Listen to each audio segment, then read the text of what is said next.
டேய் அந்த பொண்ணு என்னதான்டா பாக்குது? அந்த பொண்ணு உன்ன பாக்குறடா, யதார்த்தமா பாக்குது.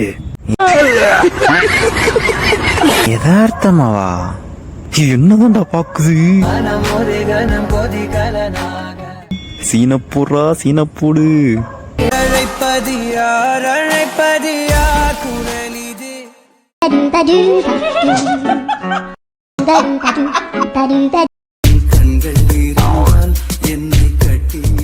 பேசாம ஒரு ஃப்ளைன் கிஸ் கொடுத்துருவோமா?